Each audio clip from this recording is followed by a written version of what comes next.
Josep Mitjans, vitivinicultor de Cales lo Xarel, i la família fa 5 generacions que es dediquen al cultiu de la vinya. Totes les vinyes es treballen de forma ecològica i, a més,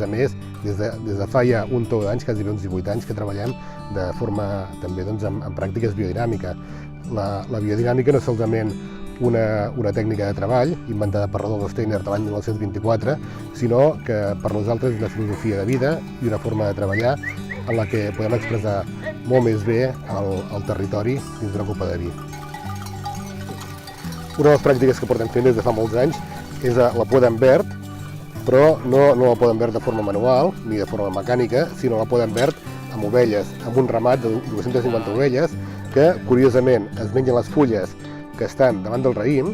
i el raïm, com podeu veure, ni el toquen. I no el toquen perquè el raïm, en aquests moments, i abans de l'envert,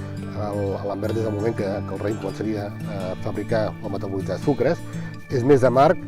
i que les fulles i amb les ovelles no els agrada tant. Aleshores és perfecte perquè el raïm queda molt més airejat i molt més sa.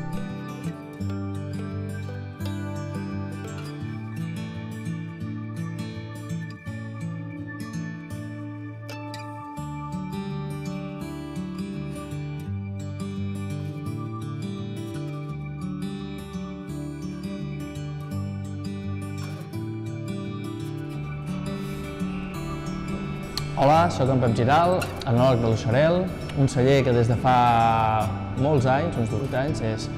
ecològic, està dintre la filosofia biodinàmica i des de fa uns 8 anys també ens vam interessar en la utilització a l'hora de vinificar d'aquestes àmfores de fang que veieu aquí,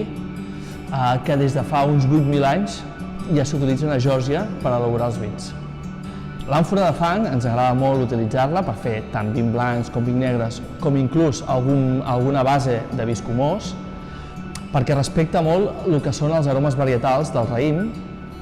i, a diferència potser, per exemple, de les botes, no aporta aromes extra com pot aportar una bota, que pot aportar els aromes de fusta o els aromes atorrats.